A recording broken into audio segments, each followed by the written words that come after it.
Dans le cadre du projet Accès aux soins et services sociaux de base ASSB, soutenu par la Fondation Médecins du Monde, l'organisation Afiamama ASBL a commémoré la campagne de 16 jours d'activisme contre les violences basées sur le genre dans la commune de Selembao, ici dans la ville de Kinshasa. Cette activité a réuni ce jeudi 27 novembre 2025 les OPJ et plusieurs agents administratifs de la commune de Selembao autour d'une matinée de sensibilisation axée sur les droits des femmes et l'application du protocole de Maputo. Une occasion d'élever de nombreuses zones d'ombre concernant ces textes essentiels ratifiés par la RDC depuis 2003. Le lancement officiel des travaux a été donné par le bourgmestre de Selembao, Mathias Yani, qui a salué l'initiative de Afiamama ASBL et son choix de mener cette campagne dans sa juridiction. Merci beaucoup.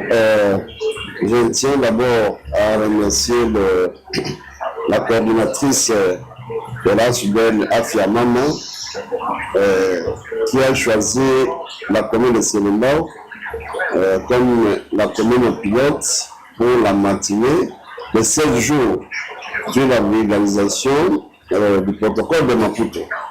Vous savez, le protocole de Maputo est basé sur la violence faite sur les femmes.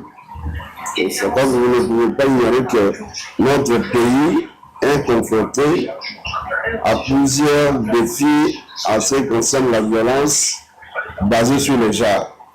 Parce que depuis son agression, depuis les décennies, vous savez que plus de 30 millions de femmes sont violées presque chaque jour.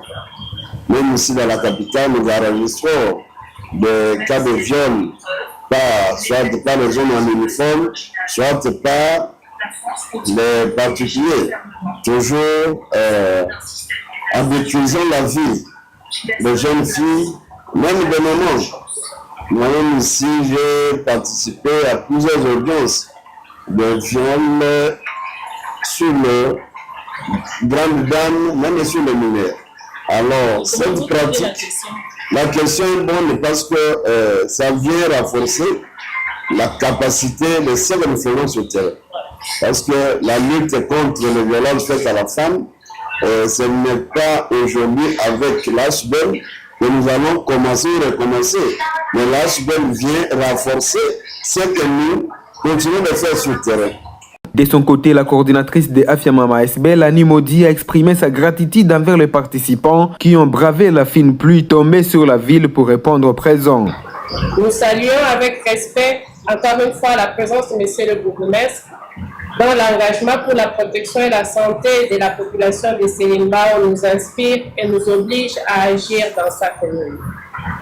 En RDC, comme à Selembao plus particulièrement, la réalité est dure. Malgré les cadres juridiques nationaux très restrictifs, les femmes et jeunes filles recourent à des avortements clandestins. Faute d'alternatives légales et sécurisées, selon les analyses de référence, le code pénal interdit l'avortement, ce qui pousse vers des pratiques non sécurisées, souvent sans examen préalable, sans anesthésie ni suivi post-opératoire.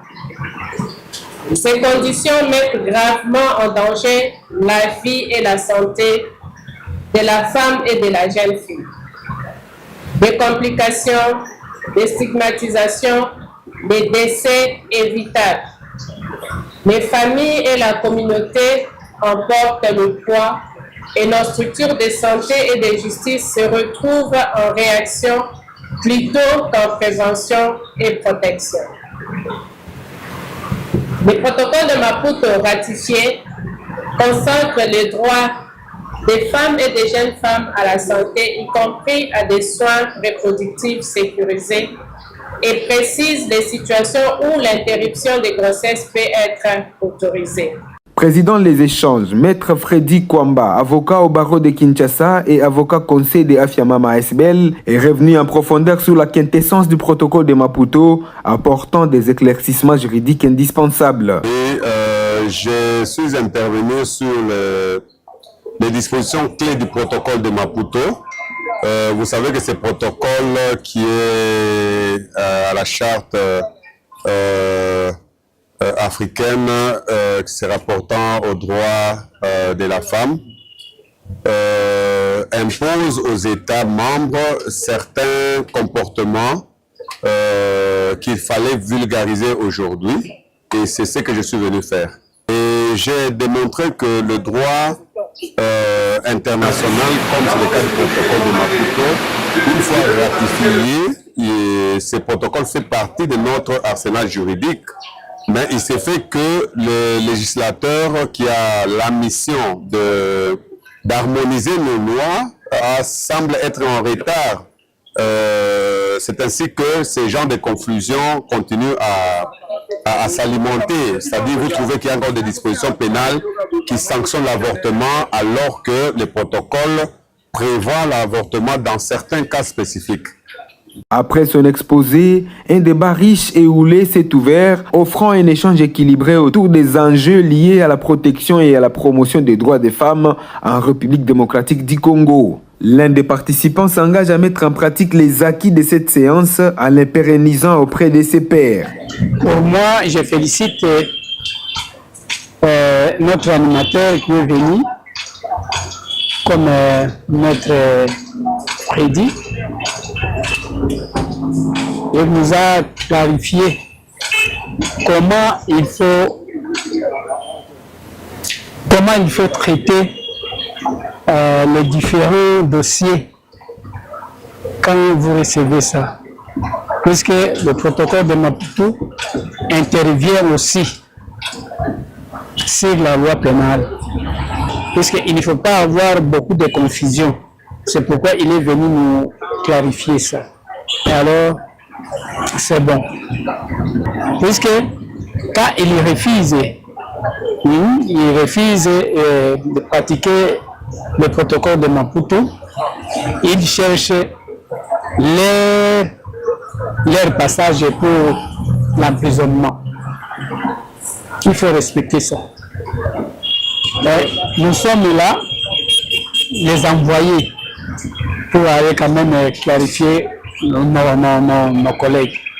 Une journée d'échange constructif qui renforce l'engagement de Afiamama ASBL et ses partenaires dans la lutte contre les violences basées sur le genre pour une communauté plus informée, plus responsable et plus sûre.